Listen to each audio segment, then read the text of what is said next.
Bow! Hi everyone, this is Atziri here once again on Windows 95, and today we will be looking at another Pathfinder!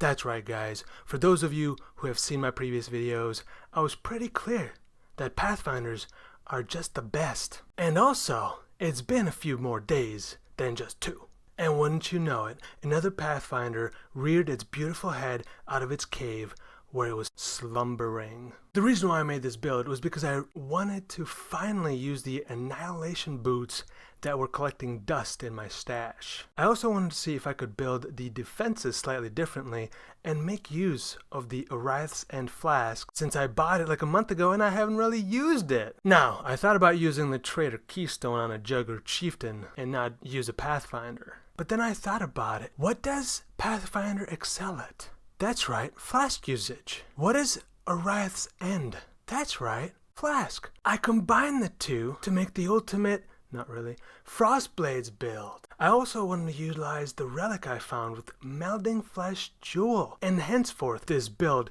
erupted from my mind. Some of you are already putting the pieces together and are shaking your head with slightly squinted look in your eyes of disapproval. You're probably saying to yourself, are you japing me, Papa Zero? This is dangerous. You're playing with fire. Literally. You are correct. It is highly recommended that you do not play, that you don't even try to put this build together in hardcore. Because if you have the approaching flame skill from the boots active,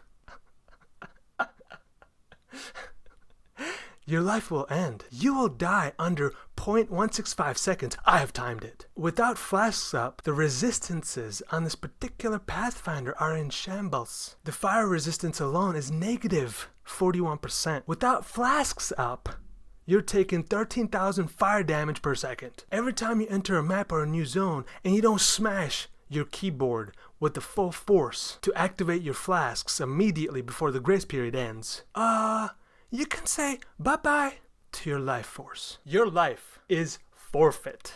I cannot stress that enough. So if you're on softcore and you like to live a little bit dangerously, my friend, then stay a while longer and listen to my wares. Maybe you'll be intrigued to make your own variation of this build. Maybe you'll take it to another level and confuse everybody with using Righteous Fire in this build.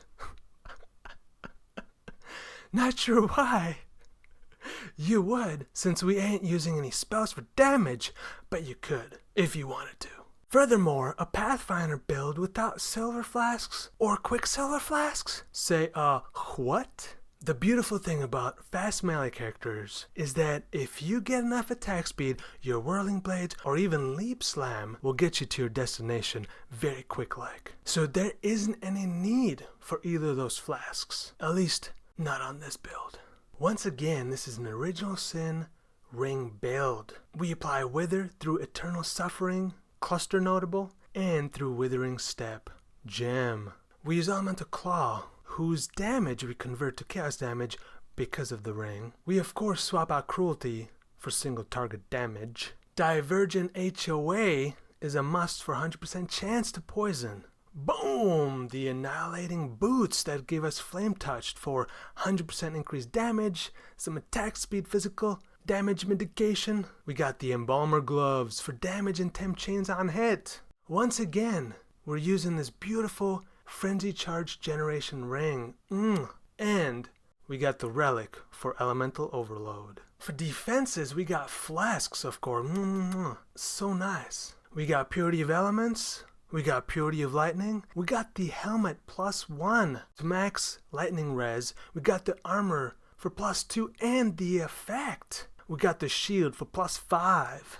And we got the Relic. Combined with Melting of the Flesh, we have 90% all resistances. We got the Claw Node so that no one can crit strike us if they're poisoned. We got 3 endurance charges. We got Determination. We got Watcher's Eye that we yoinked from the previous build. We got Taste of Hate and the helmet for a little bit of physical damage reduction through conversion. Not as tanky as my first Pathfinder, but pretty decently close. If the first one was a 9 out of 10 defensively, I'd give this one about a 7 out of 10. Not bad. Vitality and the boot implicit helps offset the blood rage damage over time. The claw implicit is super nice also for life gainage on hit. Petrified Blood in Progenesis makes us take damage over time from them hits we take, and it's offset by regeneration, life leech, and life gain on hit. I do want to note that make sure you avoid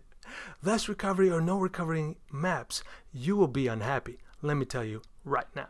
Alternative gear setups. Maybe you can focus on frenzy charge generation differently than the ring, such as a nice little armor or Way of the Poacher. Maybe instead of focusing on defensive layers and trying to get 90 all res, you could drop all that extra stuff, all that extra lightning resistances. Drop Melding of the Flesh Jewel. That would allow for some much needed freedom from your flasks, from your gear, and most importantly shield. You could even maybe dual wield 2 claws. You could drop the boots so you don't die every time you forget to smash them flasks upon entering a new zone. With your newfound freedom from your auras, you can look into Malevolence or Grace. You could maybe even think about Elemental Overload Armor. Yeah, Skin of the Lords.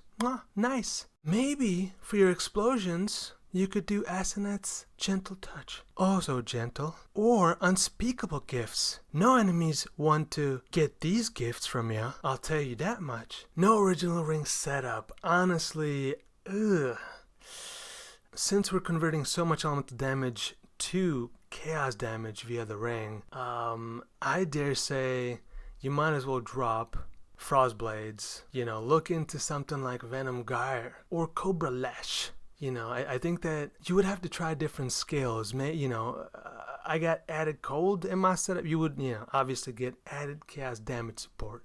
Now for leveling or league start, maybe Wasp Nest could be okay, but again, you're losing so much damage. Maybe, Malign Fangs, craft, tier 1 chaos damage with attack speed and damage over time and all that good stuff, but I just don't see how you can make an effective Frostblades without original. Maybe I'm wrong, guys.